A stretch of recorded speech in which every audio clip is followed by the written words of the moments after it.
عبداللہ گل صاحب، دو تین چیزیں ہیں میری، پہلے میں چاہوں گا ہم اس پہ بات کریں۔ ایک، سسٹم میں تبدیلی یا نیا سسٹم، کیا ہے یہ مقصد اس بات سے ہم لیں؟ بسم اللہ الرحمن الرحیم۔ بہت بہت شکریہ ارسلان بھائی، آپ نے مدعو کیا، اور اسد کھرل صاحب کو بھی السلام علیکم، ناظرین کو بھی۔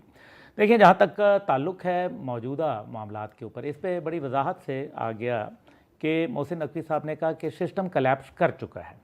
یہ وہی بات ہے جو تحریک جوانان پاکستان میں، آپ کو پتہ ہی ہے، آپ نے کالم کا بھی ذکر کیا، میں 10 سال سے یہ بات کر رہا ہوں کہ یہ سسٹم کلیپس کر چکا ہے۔ میرے والد مجاہد اسلام جنرل حمید گل رحمہ اللہ ہمیشہ یہی بات کرتے تھے کہ پاکستان اور یہ سسٹم اب اکٹھا نہیں چلے گا، it's a matter of time. اب اس کے اندر جو بات ہے کہ کس کے منہ سے آ رہی ہے، پہلی بات یہ ہے کہ محسن نقوی صاحب کیا کسی پارٹی کو نمائندگی کر رہے ہیں، تو وہ آپ کے معلوم ہے۔ تو محسن نقوی صاحب ایک، جہاں آپ نے ان کی باقی باتیں بتائیں کہ وہ ایک منسٹر بھی ہیں، وہ پی سی بی کے بھی چیئرمین ہیں، ان کا ایک بہت، انہوں نے ابھی جو جس طریقے سے ڈپلومیسی کے اندر ایک بہترین کردار ادا کیا، وہ بھی پاک ایران کے معاملات کے اندر اور امریکہ کے ساتھ، تو میرے خیال میں محسن نقوی صاحب کا ایک بڑا کردار ہے۔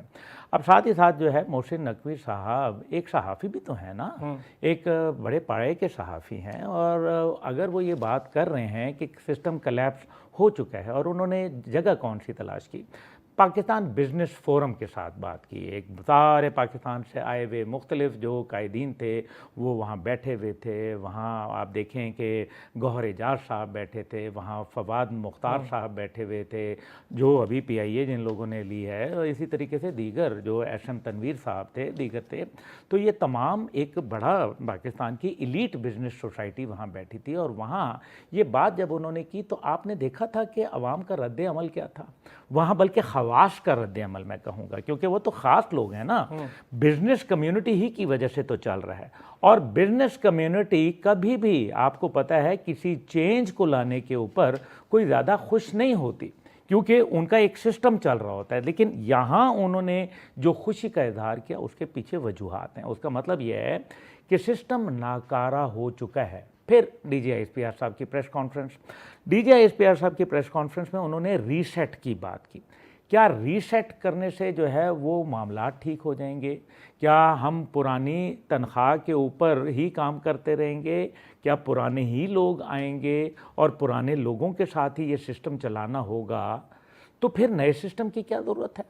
اس لیے جو نیا سسٹم ہے آئینی طور پہ، میرے خیال ہے کہ آپ کی نئی ترمیم، یہ آپ تھوڑا اور مشکل بنا رہے ہیں کہ پرانے لوگوں کے ساتھ ایک نیا سسٹم نہیں تو یہ اور مشکل ہو جائے گا۔ دیکھیں، مشکل ہو جائے گا، لیکن وہ پرانے لوگ کتنے فیصد ہیں، اور وہ لوگ جن کو فائدہ ہو رہا ہے، وہ ایک اتنی آٹے میں نمک ہے، اور جو پورا آٹے کی بوری ہے وہ تو متاثرین ہے اس سسٹم کے ڈسے میں ہیں، اس سسٹم سے روزانہ ان کا استحصال ہو رہا ہے۔ ابھی آپ نے کراچی کا ذکر کیا، آپ بھی گئے کراچی، میں بھی وہاں کچھ عرصے پہلے تھا موجود، ابھی چند ہفتے پہلے۔ کراچی کے اندر جو عالم ہے، استغفر اللہ، 65% پاکستان کی اکانومی وہاں سے جنریٹ ہوتی ہے، اور آپ نے لوگوں کو وہاں دیا کیا ہے؟ مسئلہ یہ ہے، آپ کے سامنے ہی ہے، مجھے آئی تھنک میں کراچی والے جس تن لاگے اس تن جانے، بارش ہو جاتی ہے تو بیچارے وہ اس بارش کا جو خمیازہ ہے وہ بھگتتے رہتے ہیں۔ however، میں بات کو چھوٹی سمیٹتا ہوں۔ دیکھیں، اصل مسئلہ یہ ہے کہ بڑے صوبے اس ٹائم پہ کوئی رائے نہیں ہے کہ پوری دنیا میں آپ دیکھ لیں ملٹیپل صوبے ہیں، افغانستان کی مثال لے لیں، انڈیا کی لے لیں، آپ ایران کی لے لیں، لیکن اصل مسئلہ گورننس کا ہے۔ یاد ہوگا آپ کو کہ جب پاکستان کا 1 یونٹ کا سسٹم تھا، ایک آئی جی ہوا کرتا تھا ہمارا، اگر 6-7 کروڑ لوگوں کی ہی بات کر لیں اس وقت کے، تو اس ٹائم پہ ایک انسپیکٹر جنرل پولیس ہوا کرتا تھا، ایک گورنر ہوا کرتا تھا۔ کیا اسد صاحب جو بیٹھے میں ہیں، آپ بیٹھے میں ہیں، مجھے یہ آپ کا اسٹیٹسٹکس ڈپارٹمنٹ پاکستان کا موجود ہے، نکال لیں اعداد و شمار، آپ کو پتہ چلے گا کہ پاکستان بیٹرلی گورنڈ تھا۔ تو مسئلہ تو گورننس کا ہے۔ آپ نے 2013 کے اندر جو ساؤتھ پنجاب کے اندر صوبہ بنانے کے لیے سیکریٹریٹ بنایا، پھر اس کے بعد سیکریٹریٹ کے بعد 2018 میں اس کا پراپر امپلیمنٹیشن ہوا، امپلیمنٹیشن کے بعد آج اس میں ایک آدمی بھی وہاں موجود نہیں ہے۔ کیوں؟ تو کہاں گیا وہ؟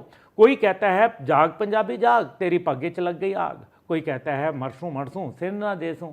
بھائی سندھ نہ دیسوں، تم تو ہماری جان لے لو گے یار، ہمارے لوگوں کا ستیہ ناش ہو گیا۔ کراچی فیڈرل کیپٹل تھا ایک وقت میں پاکستان کا. ہمارے ناظرین جو نہیں جانتے اس بات کو, پاکستان کا فیڈرل کیپٹل کراچی تھا. تو آج فیڈرلی ایڈمنسٹریٹڈ کیوں نہیں ہو سکتا؟ یہ ہے وہ چند چیزیں. تو اگر محسن نقوی صاحب نے یہ بات کہی ہے تو میرے خیال میں یہ پوری پاکستان کی ایک ڈیمانڈ ہے, پورے پاکستان کی خواہش ہے. ہاں, کیا مزید صوبے لا کے اور ان کے اندر گورننس کا موجودہ نظام چلاتے ہوئے آپ بربادی کی طرف جائیں گے یا خیر کی